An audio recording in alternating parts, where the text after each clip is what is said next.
AVM ப்ரொடக்ஷன்ல பண்ண படம் எஜமானு ஆடம்பரத்தை எதிர்பார்க்காத சூப்பர் ஸ்டார் ஒரு குட் மேனு இவர மாதிரி ஒரு ஆளு காண்பி ரீபானு இது எப்படி இருக்குன்னு சொல்ல வரேன் பாலா சார். நான் தலைவர் தரங்குறையாத தங்கம், வருஷங்கள் கடந்தாலும் வயசாவாத சிங்கம், எனிதிங் ஃபார் தலைவர்னு சொன்னா ஃபேன்ஸ் வராங்க ஃப்ரம் உலகம் எங்கும். என் வாழ்க்கையில பாத்திருக்கேன் நான் பல கஷ்டம், பிசினஸ்ல ஆச்சு எனக்கு ஏகப்பட்ட நஷ்டம், தலைவர் வழியில நடக்கிறது தான் என்னோட இஷ்டம்னு பேச வராரு Rajinikanth, CEO and MD of micro system. Super ஸ்டாருக்கு போட முடியாத ஒரு கேட்டு, தலைவர் பாட்டை போட்டு குட்டி சூப்பர் ஸ்டார்ஸ் ஆறாங்க கியூட். தலைவர் கண்ணுல தெரியும் ஒரு பவர், சூப்பர் ஸ்டார் ஃபேன்ஸுக்கு இல்ல கொஞ்சம் கூட ஃபியர். இன்னைக்கு தலைவர் தர்பார்ல பறக்குது ஃபயர். நான் படிச்ச படிப்பு டிப்ளமோ ஜர்னலிஸ்ட், தலைவரை பத்தி பண்ணிருக்கேன் நிறைய அனலிஸ்ட், சினிமால 30 வருஷமா பிஆர்ஓல நான் தான் ஸ்பெஷலிஸ்ட், நானும் ஃபேன் தான் பேச வராரு பிஆர்ஓ நிக்கில் முருகன். சூப்பர் ஸ்டாருக்கு உலகத்திலே இல்ல யாரும் போட்டி, இதுதான் போல தலைவருக்கு episode 40. Title sponsor Aswathi nighties, presented by Anuj styles மற்றும் Sairam group of institutions, co presented by சௌபாக்யா wet grinder, Challani jewellery mart மற்றும் NGA 550D TMT bars, powered by SS Genius International Nursery and Primary School, Sembakkam, Chennai.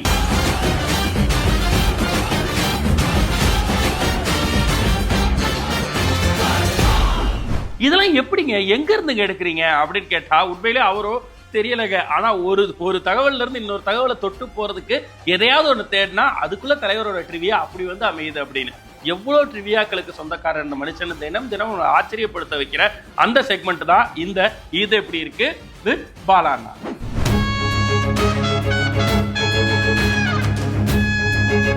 Black sheep அன்புள்ள தலைவருக்கு 40வது நாள் தகவல் number 391. Producer பஞ்சு அருணாச்சலத்துடைய பையனான சுப்பு பஞ்சவர்கள் தலைவரோட சிம்பிளிசிட்டியை பற்றி பேசிக்க நேரத்தில் இன்னொரு ப்ரொடக்ஷன் கண்ட்ரோலர் தலைவரை பார்த்து வியந்து சொன்ன ஒரு விஷயம் என்ன அப்படின்னு சொல்லியிருந்தேன். அவர் யார் அப்படின்னு பார்த்தீங்கன்னா ப்ரொடக்ஷன் கண்ட்ரோலர் கஃபார் அவர்கள். ஏவிஎம் ப்ரொடக்ஷனில் எஜமான் படம் பண்ணும்போது ராஜமுந்திரியில் ஒரு ஷூட்டிங்காக மொத்த டீம் அங்கே போயிட்டாங்க, நிறைய துணை நடிகர்கள் போயிட்டாங்க, நிறைய டான்சர்ஸ் போயிருக்காங்க. அவ்வளோ பேர் இருக்கிற நேரத்தில் அங்கே தொடர்ந்து மழை பெஞ்சிட்டே இருக்குது. ஷூட்டிங் ஒரு நாள் கெட்டு போகுது, 2 நாள் கெட்டு போகுது, 3 நாள் கெட்டு போகுது, தொடர்ந்து ஷூட் பண்ண முடியல. 7 நாள் ஆயிடுச்சு. அப்போ ஏவிஎம் சரவணன் சார் சொல்கிறாரு, நீங்கள் வரலாம் வேணாம், ரஜினி சார் கால் ஷீட் தான் ரொம்ப முக்கியம், அவர் இருக்க வச்சு ஷூட் பண்ணி முடிச்சுட்டு வாங்கன்னு சொல்லி. இருந்தாலும் தொடர்ந்து 7 நாள் இருந்தோம் அப்படின்னா நிறைய செலவாகுமே சொல்லி ரஜினி சார் கஃபாரை கூப்பிட்டு கேட்குறாரு, எப்படி ஒரு நாள் தொடர்ந்து மழை பெஞ்சிட்டாங்க, நம்ம எப்படி ஷூட் பண்ணுறோம்? இல்லை சார், இன்னும் 2 நாளைக்கு மழை இருக்கா, இங்கே ஷூட்டிங் நடத்துறது கஷ்டம் சார் அப்படின்னே நான் ஏவிஎம் சரவணன் சார் இதை சொன்னேன். சார் என்ன சொன்னாங்கன்னா, உங்கள் டேட் உங்ககிட்ட கேட்டு முடிவு பண்ண சொன்னாங்க, உங்கள் இயக்குநர்கிட்ட கேட்டுக்கோங்க, உங்கள் நடிகர்கிட்ட கேட்டுக்கோங்கன்னு சொல்லிட்டாங்க, நீங்கள் என்ன முடிவு பண்ணுறீங்களோ அதை பண்ணிடலாம்னே. இல்லை சார், இங்கே இருக்க செலவு கூட தான், நம்ம கிளம்பி போயிடலாம் அப்படிங்கிறாரு. ஓகே சார், ரிட்டன் ட்ராவல் நான் புக் பண்ணுறேன், உங்களுக்கு மட்டும் வைசாக்லேருந்து ஃப்ளைட் போட்டுறேன், மற்ற எல்லாருக்கும் ட்ரெயின் போட்டுருந்தானே. தலைவர் சொன்னாரா, அதெல்லாம் வேணாம், எல்லாருக்கும் ட்ரெயின்னா எனக்கும் ட்ரெயினே போடுங்க, அதில் மிக முக்கியமாக ஏசி கம்பார்ட்மெண்ட்டை நம்பியார் சாமி மாதிரி மனோரமா ஆட்சி மாதிரி ஆள்கிட்ட கொடுத்துருங்க, நான் ஏசி கம்பார்ட்மெண்ட்டில் நீங்கள் எல்லாம் எதில் வருவீங்களோ அதே நான் ஏசி கம்பார்ட்மெண்ட்டில் எனக்கு ஒரு இடம் கொடுங்க, நான் வரேன்னு சொல்லி அப்படி தான் தலைவர் ட்ராவலும் பண்ணாராம். அதை விட மிக முக்கியமான விஷயம், அந்த ராஜமுந்திரியில் மகாலட்சுமின்னு ஒரே ஒரு ஹோட்டல் தான் இருக்கும். அதுதான் சினிமாக்காரங்க தங்குற அளவுக்கான கம்ஃபர்ட்ஸ் உள்ள ஒரு ஹோட்டல். அப்படிப்பட்ட ஹோட்டலில் ஒரே ஒரு ஷூட் ரூம் மட்டும்தான் உண்டு. அதுக்கப்புறம் ஒரு டபுள் ஏசி ரூம் 4-5 இருக்கும். அதுக்கப்புறம் இருக்க எல்லா ரூமுமே நான் ஏசி ரூம். தலைவர் இறங்குறாராம், கேட்டோன்னே என்ன இது hotel, okay right, shoot room ஒன்று தான் சார் இருக்குது, அதை நாங்கள் உங்களுக்கு கொடுத்துருக்கோன்னு சொன்னப்போ, இல்லை எனக்கு அது வேணாம், ஒன்று அதை இயக்குனர் கொடுங்க, ஒருவேளை இயக்குனர் அதை வேணான்னு சொல்லிட்டா ஹீரோயின் கொடுங்க, ஏன்னா அவங்களுக்கு நிறைய ட்ரெஸ் சேஞ்ச் இருக்கும், எனக்கு ஒரு நார்மலான நான் ஏசி ரூம் கொடுங்கன்னு சொன்னாராம். இதை சொல்லிட்டு கஃபார் சொல்கிறார், என் வாழ்க்கையில் அதற்கு முன்னாடியும் பின்னாடியும் ரஜினி சார் மாதிரி இவ்வளோ சிம்பிளான ஒரு நடிகனை நான் பார்த்ததே இல்லை. அதெல்லாம் தாண்டி அன்னைக்கு நான் வேலை பார்த்த விதத்தை பார்த்துட்டு ரொம்ப சூப்பராக வேலை பார்க்குறீங்க கஃபார், நான் உங்களை பற்றி கண்டிப்பாக உங்கள் ப்ரொடக்ஷனை சொல்வேன்னு சொல்லி சரவணன் சார்ட்ட மறக்காமல் என்னுடைய வேலையை பாராட்டியும் பேசினா, இதையும் எந்த நடிகரும் பண்ண மாட்டாங்க அப்படின்னு பதிவு பண்ணுறாரு கஃபார். இப்படி ஏவிஎம் ப்ரொடக்ஷன் எடுத்து அந்த எஜமான் படத்தில் நடந்த சம்பவங்களை பற்றி கஃபார் பேசிட்டு நேரத்தில் ஏவிஎம் சரவணன் சார் இதே மாதிரி தலைவர் எந்த அளவுக்கு சிம்பிள்னு அவர் வாழ்க்கையில் நடந்த ஒரு சம்பவத்தை பதிவு பண்ணுறார். தெரிஞ்சுக்க தகவல் நம்பர் 392. தகவல் நம்பர் 392. ஏவிஎம் கூட ஒரு படம் பண்ணலான்னு தலைவர் முடிவு பண்ணுறார். சரவணன் கிட்ட சொன்ன உடனே சரவணன் சொல்கிறார், நம்ம சங்கர் சாரை வச்சு பண்ணலாமான்னு சொல்லி. பண்ணலாம் சார், ஆனால் அவர் பண்ணுவாரா அப்படின்னு தெரியலன்னு சொல்கிற தலைவர். ஏன் அப்படின்னா, இல்லை ஏற்கனவே ஒரு கதை சொன்னார், அந்த கதையை நான் ஒத்துக்கல. அதுக்கப்புறம் அவர் கவிப்பேரரசு வைரமுத்துக்கிட்ட இனிமேல் ரஜினி சார் என்னை கூப்பிட்டு படம் பண்ண சொன்னால் கூட நான் பண்ண மாட்டேன்னு சொன்னதா வைரமுத்து என்கிட்ட சொன்னார், அதனால் எனக்கு தெரியல, ஒருவேளை நீங்கள் கேட்டு பாருங்கள், அவர் ஓகேன்னு சொன்னால் பண்ணலாம் அப்படிங்கிறாங்க.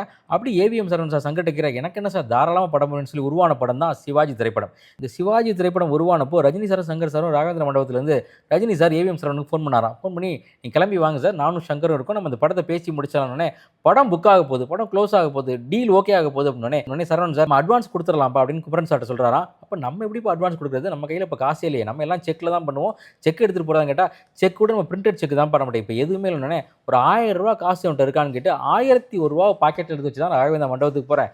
போன உடனே படம் ஓகேன்னு சொன்னதுக்கப்புறம், சார் நான் உங்களுக்கு ஒரு டோக்கன் அட்வான்ஸ் கொடுக்குறேன், டோக்கன் அட்வான்ஸ்னா உண்மையிலேயே டோக்கன் அட்வான்ஸ் சொல்லி 1001 ரூபா பணத்தை எடுத்து கொடுத்தேன். அதை அப்படியே வாங்கி வச்சுக்கிட்டாரு. அடுத்த நாள் அவருக்கு நான் ஃபோன் பண்ணி, சார் சம்பளம் கொடுத்துருக்கா, நான் வீட்டுக்கு வரலாமா, சம்பளம் பேசி கொடுத்துட்டு போகலாம், முடிச்சுட்டு போகலாம்னு நினைக்கிறேன் சார். உடனே எதுக்கு, அதான் நேற்று கொடுத்துருங்க. இல்லை சார், நேற்று கொடுத்தது வெறும் அட்வான்ஸ் சார், 1001 ரூபா தான் கொடுத்தேன், அதுதான் என் சம்பளம், நான் இப்போ எடுத்துக்கிறேன், படத்தை முடிங்க, பிஸ்னஸ் பண்ணுங்க, அப்புறம் நம்ம சம்பளம் பேசிக்கலாம் தான் அந்த படத்தை நடிக்க ஆரம்பிச்சா தலைவர் அப்படின்னு சொல்றாரு சரவணன் அவர்கள். அதை சொல்லிட்டு இன்னொரு விஷயம் சொல்றாரு. அந்த ஷூட்டிங் ஸ்பாட்டுக்கு முதல் நாள் வராரு, ஏவிஎம் ஸ்டுடியோக்கு வராரு. அங்கே வந்து ஒரு பெரிய கேரவன் நிற்குது. இதான் சார் உங்களுக்கான கேரவன் அப்படின்னதுக்கப்புறம், எனக்கு எது கேரவன், நான் ஏவிஎம் ஸ்டுடியோவில் எப்பயுமே கேரவன் எடுத்துக்கிட்டே கிடையாது, எனக்கு ரூம் இருக்கலாம், அங்கே நான் தங்கிக்கிறேன் அப்படின்னாராம். பழைய சினிமாவில் இப்போ சினிமாவில் பயங்கரமாக மாறிச்சுனே சார், ஏவிஎம்மோட பழக்கத்தை மாற்றிக்க வேணாம், நான் இங்கே வந்தால் ரூமில் தான் தங்குவேன்னு சொல்லி கேரவன் வெளியே போனால் தான் நான் ஷூட்டிங் ஸ்பாட்டுக்குள்ளேயே வருவேன்னு சொன்னார் தலைவர். அப்படி சொன்னதில் எங்களுக்கு என்ன பெரிய லாபம் அப்படின்னு பார்த்தீங்கன்னா, தலைவரே கேரவனை நோ அப்படின்னு சொன்னதுனால அங்கே இருந்து மற்ற எல்லா நடிகரோட கேரவனும் வெளியே போயிடுச்சு, எங்களுக்கு செலவில் மிகப்பெரிய மிச்சமாச்சு. அந்த அளவுக்கு சிம்பிள் தலைவர் அப்படின்னு பதிவு பண்ணுறார் ஏவிஎம் சரவணன் அவர்கள். இப்படி தலைவர் ப்ரொடியூசருக்காக சிம்பிளிசிட்டி காட்டின சிவாஜி படத்தில் நடித்த ஒரு நடிகர் தலைவரை பற்றி பதிவு பண்ணக்கூடிய ரொம்ப நெகிழ்ச்சியான ஒரு செய்தி. தகவல் நம்பர் 393. தகவல் நம்பர் 393. சிவாஜி படத்தில் நடித்த ஒரு நடிகர் தலைவரை பற்றி சொல்லக்கூடிய ரொம்ப நிகழ்ச்சியான செய்தி ஒன்று சொல்கிறேன். யார் அது அப்படின்னு பார்த்தீங்கன்னா, திரு போஸ் வெங்கட் அவர்கள். மெட்டி ஒலி சீரியலில் பண்ணி சினிமாவுக்கு வந்தவர். அவர் சிவாஜி படத்தில் நடிக்கும்போது தலைவரை பார்த்து சொன்னாரா, சார் உங்களுக்கும் எனக்கும் ஒரே குரு அப்படின்னு. யார் அவர் அப்படின்னு பார்த்தீங்கன்னா, கோபாலி அவர்கள். ஃபிலிம் இன்ஸ்டியூட்டில் தலைவருக்கு யார் குருவாக இருந்தாரோ அவர் தான் போஸ் வெங்கட்டுக்கும் நடிப்பு குருவாக இருந்தாராம். இதை சொன்னதுக்கப்புறம் தலைவர் சொல்லியிருக்கார், இன்னொரு ஒற்றுமை உங்களுக்கு எனக்கு இருக்குது, நான் பஸ் கண்டக்டர், நீங்கள் ஆட்டோ டிரைவர், நீங்களும் காக்கி நானும் காக்கி அப்படின்னாராம். சார் வணக்கம் சார், வாங்க வாங்க வாங்க, ஃபஸ்ட்டு டே உட்காருங்க விவேக் சார். விவேக் சார் சொல்கிறார், சார் தெரியும் மெடிவெளி பண்ணாங்க அப்படின்னாரு. அப்படின்னோடனே சார் நம்மகிட்ட வேற ஒரு கனெக்ஷன் இருக்கு, என்ன அப்படின்னாரு. நானும் கோபாலி சார் ஸ்டூடெண்ட்டு அப்படின்னாரு. எப்போ படிச்சிங்க அப்படின்னாரு. கோபாலி சார் தான் என் குரு, அவருக்கும் அவர் தான் குரு, அவருக்கும் அவர் தான் கிளாஸ் இருக்கு. அப்படியா, ஓ ஆட்டோ ஓட்டிருக்கீங்க, நான் கண்டக்டர், நீங்கள் காக்கி சட்டை நானும் காக்கி சட்டை, அது மாதிரி என்ன ஒரு ஒற்றுமை இல்லை. அப்படி சொன்ன தலைவர் தன்னுடைய வாழ்க்கையில் செஞ்ச மிக முக்கியமான மறக்க முடியாத நிகழ்ச்சியை பதிவு பண்ணுறார் போஸ் வெங்கட். என்னது அப்படின்னு பார்த்தீங்கன்னா, போஸ் வெங்கட்டுடைய தந்தையாக உடல்நலம் இல்லாமல் இருக்கார். நிறைய முறை ட்ரீட்மெண்ட்டுக்காக அவங்க ஊர்லேருந்து சென்னைக்கு வந்துட்டு போயிட்டு இருக்காங்க. கடைசியாக அதான் அவருடைய கடைசி காலகட்டம், நானும் நம்பின காலகட்டம், என்னுடைய அப்பாவும் நம்பின காலகட்டம். கடைசியாக அவர் ட்ரீட்மெண்ட்டுக்கு சென்னைக்கு வந்திருக்கார். சென்னைக்கு வந்ததுக்கப்புறம் அவர் ஊருக்கு போகிறக்காக பஸ் ஏற்றி விடுறதுக்காக காரில் கூட்டு போயிட்டு இருக்கேன். அப்படி போயிட்டு இருக்கும்போது எங்கள் அப்பா இது வரைக்கும் இப்படி கேட்டதே இல்லை. முதல் முறை என்கிட்ட கேட்குறாரு, ஏன்பா இந்த ரஜினி கூட நீ நடிச்சல அந்த தம்பியை நம்ம பார்க்கலாமாப்பான்னு கேட்குறாரு. டக்குன்னு நான் காரை திருப்பி வீட்டுக்கு வந்துட்டேன். ஏன்னா எங்கள் அப்பா என்கிட்ட கடைசியாக ஒரு விஷயம் கேட்குறாரு, எப்படியாவது பண்ணிடணும் அப்படின்னு. சுபியா சாருக்கு உடனே ஒரு கால் பண்ணுறேன். சுபியா சார் இந்த மாதிரி அப்பா வந்து ரஜினி சாரை பார்க்கணும்னு ஆசைப்படுறாரு, வாய்ப்பு இருக்குமான்னு கேட்குறேன். அடுத்த ½ நாள் எனக்கு ஃபோன் வருது, நாளைக்கே மீட் பண்ணலாங்கிறாங்க. ராகவேந்திரா மண்டபத்துக்கு போகிறேன், தலைவரை மீட் பண்ணுறோம். எங்கள் அப்பாவுக்கு மற்றற்ற மகிழ்ச்சி, அப்பா இந்த அளவுக்கு பெரிய ஆளா என் பையன் அப்படின்னு சொல்லி ரொம்ப சந்தோஷமாக இருந்தார். இருந்தாலும் ரஜினியை பார்த்ததில்ல, தலைவரை பார்த்ததில்ல, அவரை கொஞ்சம் எமோஷ்னல் ஆகி கண் கலங்கி நின்னார். அப்போ தலைவர் எங்கள் அப்பாவை கட்டி பிடிச்சிட்டு ஒரு வார்த்தை சொன்னார், நீங்கள் எந்த வகையிலும் கவலைப்படாதீங்க, போஸ் வெங்கட்டுக்கு ரஜினின்னு ஒரு அண்ணன் இருக்கான் அப்படின்னு சொல்லி. இந்த வார்த்தை என்னுடைய வாழ்நாள் பாக்கியம், என் வாழ்நாளில் மறக்கவே முடியாது. அந்த வார்த்தையை அவர் எங்கள் அப்பா கிட்ட சொல்லணும்னு அவசியம் இல்லை. ஆனால் இன்றைக்கும் அந்த நம்பிக்கை எனக்கு இருக்குது. எனக்கு எதுவாக இருந்தாலும் நான் போய் நின்னா எனக்கு பார்க்குறதுக்கு ரஜினின்னு ஒரு அண்ணன் இருக்கான்னு சொல்லி அந்த நம்பிக்கை கொடுத்த தலைவர் நான் எப்படி மறக்க முடியும், கொண்டாடாமல் இருக்க முடியும்னு சொல்கிறார் போஸ் வெங்கட். இப்படி சிவாஜி படத்தில் நடித்த போஸ் வெங்கட் தலைவரை பற்றி பேசுகிற நேரத்தில் இதே சிவாஜி படத்தில் பல்லேலக்கான ஒரு பாட்டு இருக்குது. அந்த பாட்டில் கேமியோ பண்ண நயன்தாரா அவர்கள் தலைவரை பற்றி என்ன சொல்கிறாங்க தெரிஞ்சுக்க தகவல் நம்பர் 394. தகவல் நம்பர் 394. நயன்தாரா சொல்கிறாங்க, நான் அப்போ தான் சினிமாவுக்கு வந்திருக்கேன், தமிழில் 2வது படம் தான், 2வது படமே இவ்வளோ பெரிய படமாக அமையும் நான் எதிர்பார்க்கவே இல்லை. சந்திரமுகி படம் வாய்ப்பு எனக்கு கிடைச்சிருச்சு. நாங்கள் ஷூட்டிங் ஸ்பாட்டுக்கு போயிட்டோம். அங்கே நான் ஏடிக்கிட்ட என்ன சொல்லுவேன், ஷார்ட் ரெடி அப்படின்னா நீங்கள் ரஜினி சாருக்கு சொல்கிறதுக்கு முன்னாடி என்கிட்ட சொல்லிடுங்க, நான் இறங்கி கீழே வந்துடுறேன், ஏன்னா ஒரு சீனியர், நான் லேட்டாக வந்து அவமானப்பட்டுறக்கூடாதுன்னு சொல்லியிருக்கேன். அதை புரிஞ்சுக்கிட்டு அசண்ட் ஆகிட்டோம். ஷார்ட் ரெடினா என்கிட்ட முதல் சொல்லுவாங்க, அப்புறம் தான் ரஜினி சார்ட்ட சொல்லுவாங்க. அப்படி என்கிட்ட ஒரு முறை சொல்லி ஷார்ட்டுக்காக நான் கேரவேனில் இறங்கி நடக்கிறத தலைவர் கேரவேன்லேருந்து பார்த்துட்டார்.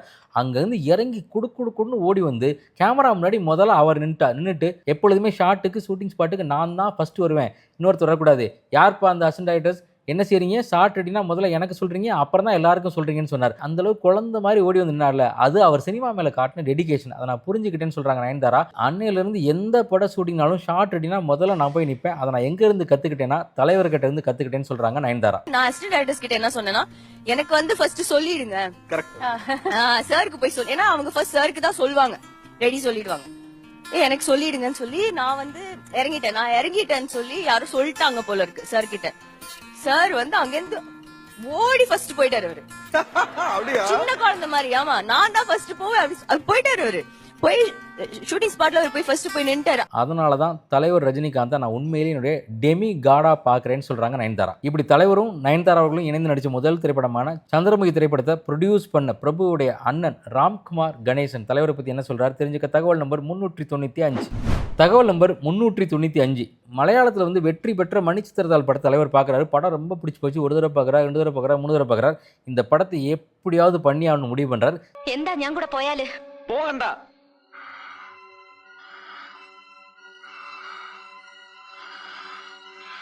விட மாட்டேன் விட மாட்டேன். சிவாஜி ப்ரொடக்ஷன் கால் பண்ணுறாரு. அப்போ தஞ்சாவூரில் சிவாஜி ஃபேமிலி இருக்காங்க. ராம்குமாருக்கு ஃபோன் போகுது.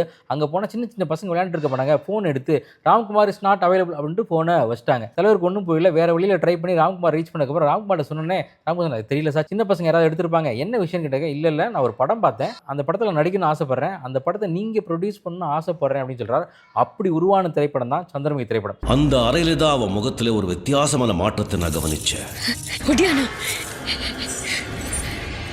சந்திரமுகி திரைப்படம் உருவானதுக்கப்புறம் பிவாஸ் இந்த படத்தை டைரக்ட் பண்ணலாமா அப்படின்னு தலைவருக்கு சின்ன டவுட் இருந்திருக்கு. ஆனால் ராம்குமார் சொல்லியிருக்காரு, இல்லை சார் கண்டிப்பாக அவரை வச்சு டைரக்ட் பண்ணலாம். என்ன காரணம் அப்படின்னு பார்த்தீங்கன்னா, அப்பா அடிக்கடி சொல்லுவாங்க, பீம்சிங் மாதிரி ஏசி திருலோச்சந்தர் மாதிரி தான் பிவாஸ்.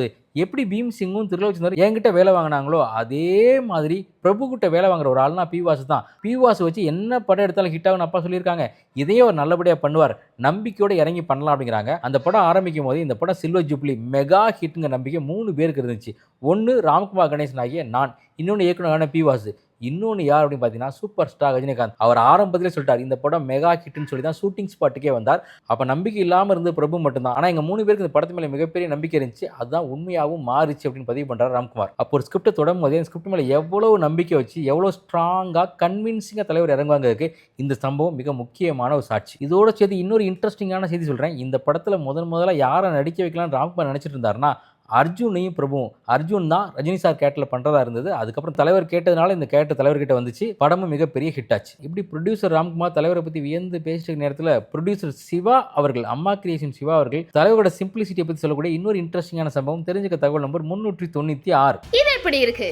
இந்த செக்மெண்டோட அடுத்த 5 தகவல்கள் கொண்ட ஃபுல் எபிசோட் பிளாக்ஷிப் வேலி ஓடிடில அவைலபிளா இருக்கு. இப்பவே பிளாக்ஷிப் வேலி ஓடிடியை டவுன்லோட் பண்ணுங்க. என்ன வேணா சொல்ல வேண்டாம், என்ன வேணா பேசுவேன், என்ன வேணா தருவேன், அதுதான் தலைவர் அப்படின்னு சொல்லக்கூடிய ஃபேன்ஸ் எல்லாம் சேர்ந்து தினமும் அவருக்கு ட்ரிபியூட் கொடுக்கக்கூடிய செக்மெண்ட் தான் இப்போ நம்ம பார்க்க போற எனிதிங் ஃபார் தலைவர்.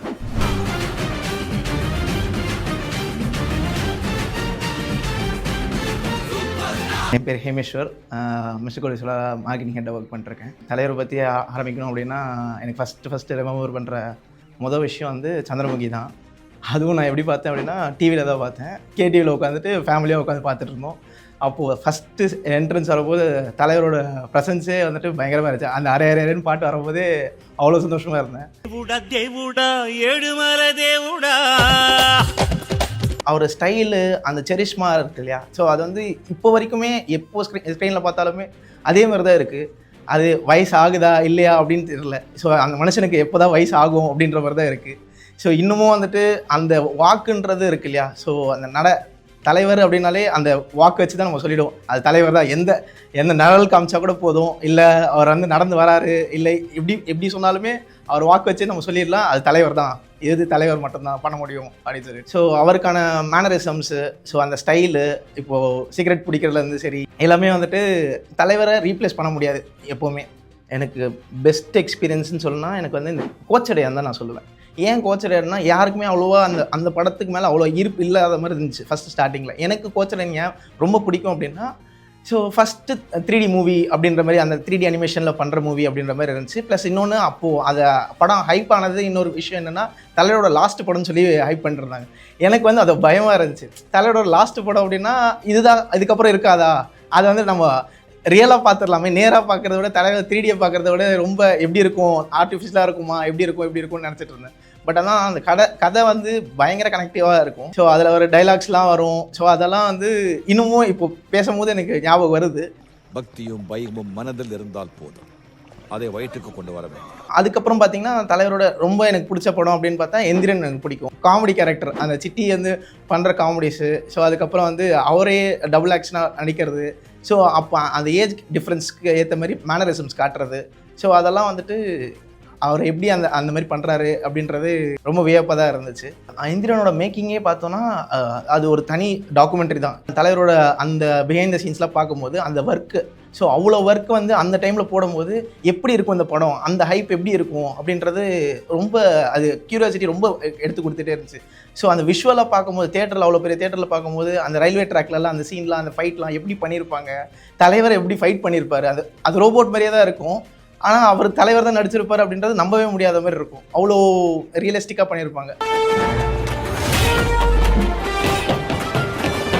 ஸோ அது வந்து அந்த டபுள் ஆக்ஷன்லாம் அந்த டைமில் அந்த டெக்னாலஜி வச்சு எப்படி பண்ணாங்கன்றது நமக்கு இன்னுமே அது வியப்பாக தான் இருக்கும். இன்னொன்று தலைவர் அதை அடாப்ட் பண்ணி அந்த டைம்லேயே வந்துட்டு அதை கொண்டு வந்திருப்பாங்க. என்னதான் நம்ம கமல் இன்னொரு பக்கம் சொன்னாலுமே தலைவருமே அதுக்கு ஈக்குவலாக வந்து நிறைய விஷயம் பண்ணியிருக்காரு. அவரோட மேனரிசம்லேயே நிறைய டிஃப்ரென்ஸ் காட்டுருவார், அவரோட ஆக்ஷனில் காமிச்சிருவார், டைலாக் டெலிவரியில் மொத்தமாகவே காமிச்சிருவார்.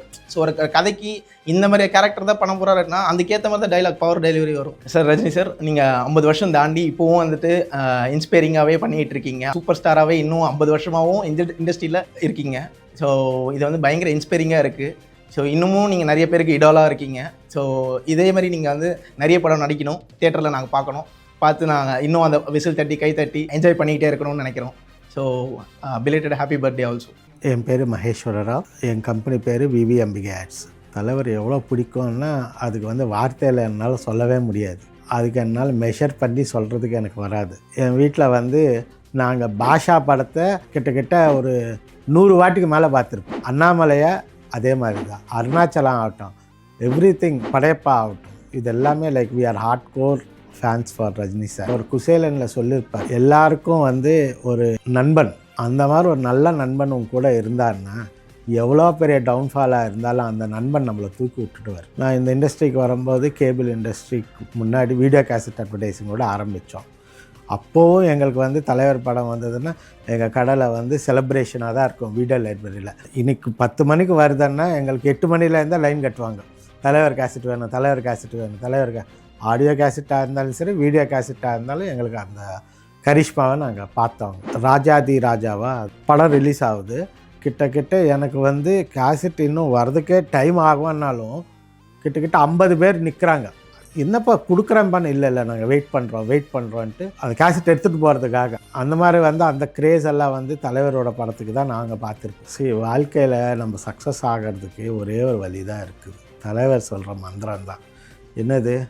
கடவுள் கெட்டவங்களுக்கு நிறைய கொடுப்பார், ஆனால் கைவிட்டுடுவார். நல்லவங்களுக்கு நிறைய சோதிப்பார், ஆனால் கைவிட மாட்டார்.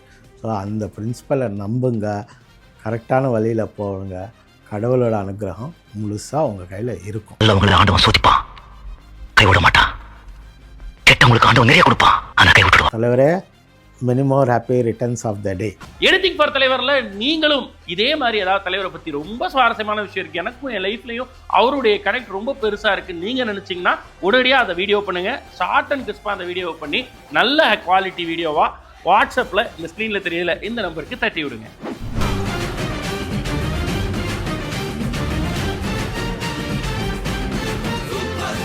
தலைவருடைய ஃபேன்ஸ் அவரோட பேரை காப்பாற்றணும் அப்படின்றது தலைவருக்கு பெரிய சந்தோஷத்தை கொடுக்கும். அவரோட பேரை வச்சிருக்க ஒருத்தரே அவரோட பேரை காப்பாற்றினா எஸ் திரு ரஜினிகாந்த் அவர்கள், the founder of micro systems. அவர் என்ன சொல்றாருன்னா, எனக்கு இந்த பேர் வச்சதே என் லைஃப்ல ஒரு பெரிய எனர்ஜி, அதுக்கு என்னுடைய அப்பாவுக்கும் தலைவருக்கும் நான் காலம் ஃபுல்லா கடமைப்பட்டவனா இருப்பேன். அவர் வழியில நான் எப்படி திரும்ப பிசினஸ்ல ஜெயிக்கிறேன் அப்படின்னு சொல்ல வர இந்த செக்மெண்ட் தான் தலைவர் வழி.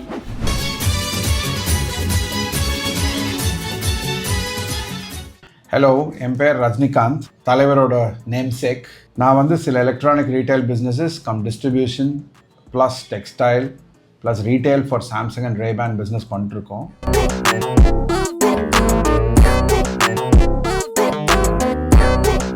ஃபஸ்ட்டு நான் நன்றி சொன்னது எங்கள் அப்பாவுக்கு. ஏன்னா அந்த பேர் வச்சு எனக்கு அடுத்தது தலைவருக்கு, ஏன்னா அந்த நேமுக்கு ப்ராமினன்ஸ் கொடுத்தது. நான் பிறந்தது 1971, தலைவர் ஃபேமஸ் ஆனது 1975. நிறைய விஷயங்கள் ஆரம்பத்தில் தலைவர் மாதிரி பண்ண சொல்லி, அதாவது எனக்கு இன்னும் ஞாபகம் இருக்குது, காலேஜ் படிக்கும்போது ராஜாதி ராஜா படம் வந்தது. அப்போ அந்த மாதிரி கண்ணாடி சுற்றி போட சொல்லி என்னை ரேக் பண்ணாங்க. ஆனால் இன்னைக்கு வந்து பிஸ்னஸ்க்கு வந்ததுக்கப்புறம் யாருமே என்னோட பேர் மறக்கிறது இல்லை. அப்போது அந்த அளவுக்கு அந்த ப்ராமினெண்ட்டாக அந்த பேர் இருக்குதுன்னா அது தலைவர் தான் காரணம். இன்றைக்கி என்னோட சக்ஸஸ்க்கு அது ஒரு பெரிய காரணமாக இருக்குது என்னோட பேர். இதுக்கு எங்கள் அப்பாவுக்கும் தலைவருக்கும் அந்த நன்றி சொல்லிக்கிறேன். எனக்கு வந்து தலைவர்கிட்ட பிடிச்சது என்னன்னா அவரோட energy. At any point of time அவர்கிட்ட ஒரு சின்ன சாஃப்ட் லோனஸ் ஆஃப் எனர்ஜி கூட இருக்காது. Always people use to say when somebody walks into the room energy has to pass. when தலைவர் passes that room energy will pass. அந்த அளவுக்கு அவர்கிட்ட இருக்கிற எனர்ஜி, அது சினிமானாலும் சரி தனிப்பட்ட அவரோட வாழ்க்கையானாலும் சரி, அவர் வந்து he's got lot of energy in him that is actually contagious. Energy is contagious. That is a leadershipism. Because any meeting when I want to go inside, I will want to pass that energy and make that energy contagious. Because அந்த energy இருந்தால் மட்டும்தான் அடுத்த steps of லைஃபுக்கு யாருமே போக முடியும். அடுத்தது அவர்கிட்ட இருக்கிற கிளாரிட்டி, ரொம்ப தெளிவாக இருப்பார். இதுதான் எனக்கு வேணும், இது வேண்டாம் அப்படிங்கிறதுல.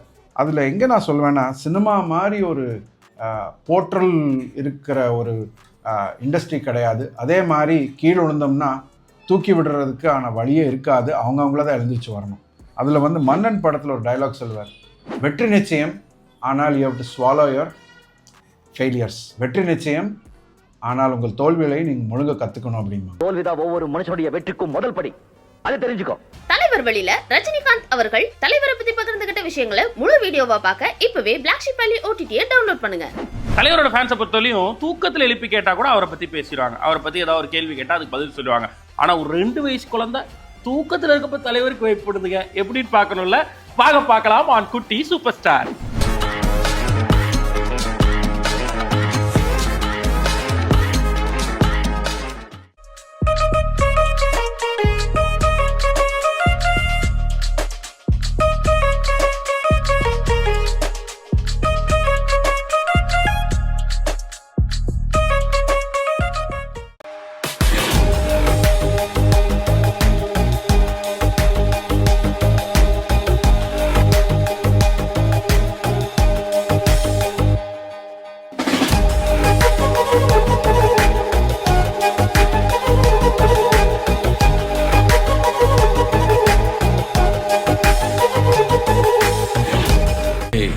இங்க நான் தான் கிங், நான் வச்சதா ரூல்ஸ்.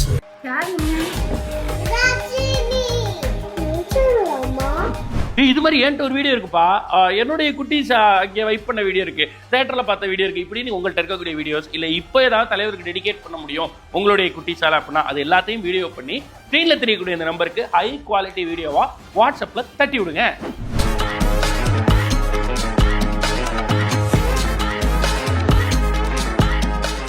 ஜென்ரலா ஒரு நடிகருக்கு அபிமானிகள் இருப்பாங்க, ரசிகர்கள் இருப்பாங்க. ஆனா தலைவரை பத்தி யார் பேசினாலும் ஏங்க நான் ரசிகர் இல்லைங்க வெறியர்னு சொல்லுங்க அப்படின்னு சொல்லக்கூடிய அளவுக்கு இந்த டேர்ம் ரஜினியினுடைய வெறியர்கள் அப்படின்ற இந்த டேர்ம் உருவாக காரணம் என்ன, அப்படி என்ன தலைவர்கிட்ட அந்த விஷயம் ஈர்த்துச்சு அப்படிங்கிறத இப்ப பேசி தீக்கிறதுக்கு தயாராயிருச்சு நம்மளோட தலைவர் தர்பார்.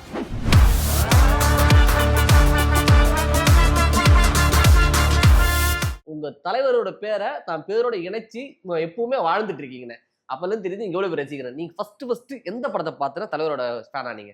சார் ஃபர்ஸ்ட் வந்து தலைவருடைய 50வது வருஷம், அதுக்கு வந்து எங்க மாவட்ட செயலாளர் சிவகங்கை மாவட்ட செயலாளர் ராமேஸ்வரர் சார்பாகவும் கல்லல் ஒருங்கிணைப்பாளர் கல்லல் ரவிக்குமார் சார்பாகவும் தலைவருக்கு வந்து வாழ்த்துக்களையும் வணக்கங்களை தெரிவிச்சுக்கிட்டு நம்ம நிகழ்ச்சி ஆரம்பிப்போம் சார். நாங்கள் வந்து படிக்காதன் படத்துல இருந்து நான் தலைவர் வெறியர். அப்ப என்னன்னா அம்மா அப்பா கூட்டிட்டு போவாங்க படத்துக்கு. நம்ம தனியா வந்து தலைவர் வந்து ஓப்பனிங் ஷோப் வந்து வெறியா போறோம்ல, அது நான் பார்த்த முதல் படம் வந்து தளபதி.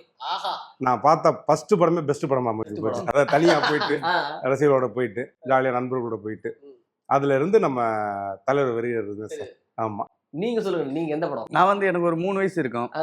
3 வயசுல மாவீரன் படம் வந்து தீபாவளிக்கு ரிலீஸ் ஆச்சுன்னு நினைக்கிறேன். அப்போ வந்து என்னோட சித்தப்பானா நம்மளோட ரிலேட்டிவ்ல அவர் பேர் வந்து ரஜினி ரங்கா, திருச்சி மாவட்டத்தில் அவர் பேர் ரஜினி ரங்கா, அவசர அடி ரங்கான்னு சொல்லுவாங்க அவரை. அவர் வந்து என்னை படத்துக்கு கூட்டு போறாரு. அப்ப அந்த படத்தை பார்க்கும்போது இவர் தலைவர் பேர் தான் ரஜினி, இவர் தான் ரஜினின்னு நமக்கு தெரியாது. ஒருத்தர் பண்றாரு, இப்படி தலையை இப்படி தூக்கி விடுறாரு, அப்படி செய்வாரு, அதை பார்த்துட்டு வந்து வீட்டுல பண்றது அந்த மாதிரி அப்படி. அதுக்கப்புறம் வந்து படம் வேலைக்காரன், ஊர்காவலன், அப்படி அந்த படம் பார்த்துட்டு இருந்தாரு. ஃபர்ஸ்ட் ஷோன்னு பார்த்ததுதான் தளபதி படம். அதுல என்னன்னா தீபாவளிக்கு தான் வந்தது. அதே எங்க சித்தப்பா கூட தான் அழுது அடம் பிடிச்சி உதயம் தேட்டரில் போய் சென்னை உதயம் தேட்டரில் உதயத்தில் போய் அந்த படம் பார்க்குறோம். நீங்க கன்னியாகுமரியிலிருந்து உதயம் இல்ல நான் ஃபர்ஸ்ட் சென்னையில தான் இருந்தோம். அதுக்கப்புறம் தான் எங்க நேட்டிவ் வந்து கன்னியாகுமரி, அங்க போய் செட்டில் ஆயிட்டோம் நாங்க. அப்போ வந்து உதயம் தேட்டர்ல வந்து படம் பார்க்க போறோம். அப்பதான் அந்த அந்த என்ன சொல்றது பட்டாசுலாம் கொளுத்தி உள்ள போட்டாங்க. அந்த தலைவர் அந்த ரைன் ஃபைட்டு உள்ள என்ட்ரி ஆகும்போது பட்டாசுலாம் கொளுத்தி போடும்போது பார்க்க அப்போ ஒரு தலைவர்னா இவ்வளவு பெரிய ஆளா, அப்பதான் என்ன கூர்ந்து வாட்ச் பண்ண ஆரம்பிச்சது.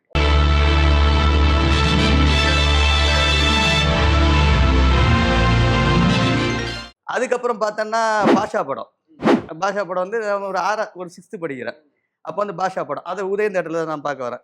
ஸ்கூல் கட் பண்ணிட்டு தான் வந்தேன். ஸ்கூல் கட் பண்ணிட்டு படம் பார்க்க பேக்கோட வரேன். பேக்கோட வந்தேன்னா அப்போ கவுண்டர் வந்து பாத்தீங்கன்னா உதயம் வந்து பழைய உதயம் கவுண்டர் வந்து பாத்தீங்கன்னா கம்பியா இருக்கும். அந்த கம்பியில வந்து கீழே வந்து இவ்வளவுதான் கேப் இருக்கும் தரைக்கும் இதுக்கும். நான் சின்ன பையன், நான் இப்பவே ஷார்ட்டா தான் இருக்கேன். அப்போ எவ்வளவு ஷார்ட்டா இருப்பேன்னு பாத்துங்க. அந்த பேக்கை தூக்கி அங்க தூக்கி போட்டு உள்ள உருண்டு போய் அந்த சைடு உள்ள போயிட்டேன். அப்ப எல்லாம் இருக்கவங்க எல்லாம் கத்துறாங்க, எதுக்கு உள்ள வந்தேன்னா. அப்போ ஒருத்தர் சொல்றாரு, தலைவர் மேல அவன் எவ்வளவு வெறியா இருந்தா இப்படி உருண்டு உள்ள வருவோம், கொல்ல சட்டையெல்லாம் அழுக்காய்க்கு உள்ள வரான்ப்பா அப்படின்னு அப்படி பாஷா படம் பார்க்க ஆரம்பிச்சது. அதுக்கப்புறம் ஃபர்ஸ்ட் ஷோ ஸ்டார்ட் ஆனது என்னன்னா கன்னியாகுமரி டிஸ்ட்ரிக்ட் நான் இப்ப போயிட்டேன். படையப்பா படம் அப்பல இருந்து இப்போ வரைக்கும் ஃபர்ஸ்ட் ஷோ தான். ஃபர்ஸ்ட் ஷோ மிஸ் பண்ணது வந்து கோச்சேடான் படம் மட்டும்தான். அப்போ என்னோட கை ஆக்சிடென்ட் ஆகி ஆப்ரேஷன் பண்ணி ஹாஸ்பிட்டல் இருந்தனால அது எனக்கு இப்பவும் ஒரு வருத்தம். அந்த படம் போய் பார்க்க முடியாம போயிருச்சு அப்படின்னு சொல்லிட்டு இது இப்போ வரைக்கும் கூலி வரைக்கும் ஃபர்ஸ்ட் ஷோ தான்.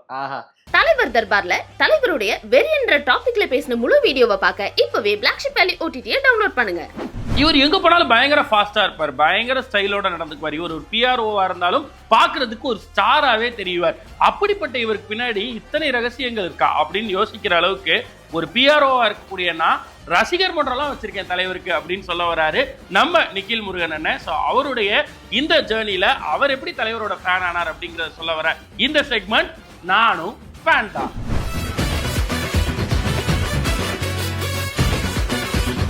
வணக்கம், நான் நிக்கில் முருகன், சினிமா பிஆர்ஓ. இது என்னோட 30 வருடங்கள், 593 படங்கள் முடிச்சிருக்கேன். ஸோ இன்றைக்கி நான் பிஆர்ஓவாக இருக்கேன்னா அதுக்கு முதல் காரணம் சூப்பர் ஸ்டார் ரஜினி சார் தான்.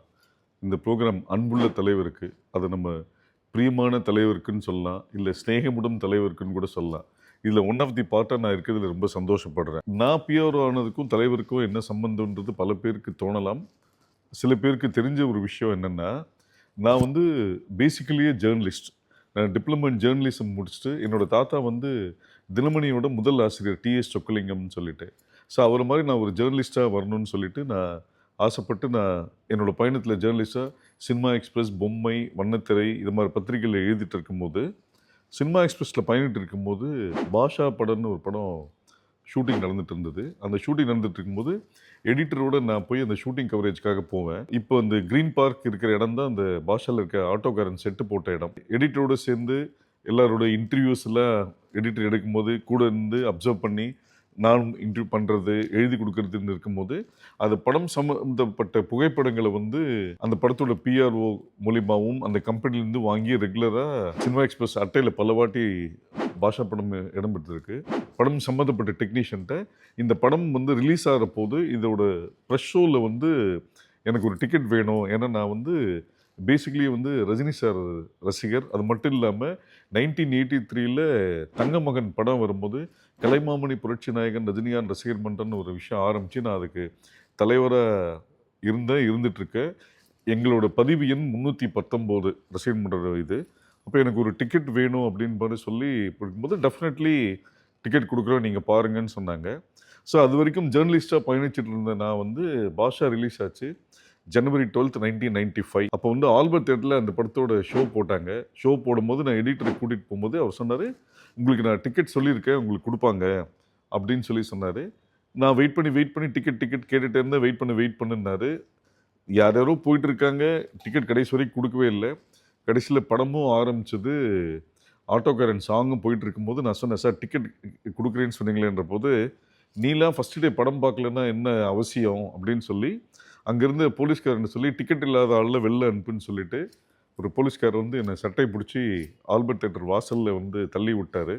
அங்கே இருக்க படிக்கட்டில் நான் வந்து உருண்டு கீழே வந்தேன். சார்லி சாப்ளினோட ஒரு ரொம்ப முக்கியமான சேயிங் ஒன்று இருக்குது, I love walking in the rain அப்போதான் வந்து என் கண்ணில் தண்ணீர் வருது தெரியாதுன்றது ஒரு விஷயம் நான் எப்பயோ படிச்சிருக்கேன். தள்ளி விட்ட நேரம் வந்து நான் இப்போ டிவிஎஸ் 50 வச்சுருந்தேன். மழையும் பெய்ஞ்சது, சுற்றி இருக்கவங்க வேடிக்கை பார்க்க அவமானத்தோட அப்படியே பயணப்பட்டு மவுண்ட் ரோடில் இருக்க ஹிகின் போத்தம்ஸ்க்கு வந்தேன். வந்து புக்ஸு பார்த்துட்டு இருக்கும்போது எனக்கு ப்ராவப்னு ஒரு புக்கு கண்ணில் பட்டது. டக்குன்னு எடுத்து திருப்பி ஒரு ஹாஃப் வேல ஓப்பன் பண்ணும்போது ஒரு ப்ராவப் வந்து பளிச்சுன்னு பட்டது. The best way of revenge வந்து லிவிங் வெல் பிஃபோர் ஹிம்னு சொல்லுவாங்க. ஸோ நான் யோசித்தேன், நாம் ஜேர்னலிஸ்டாக தான் இருந்துகிட்ருக்கோம், நாம் ஏன் பிஆர்ஓ ஆகக்கூடாது?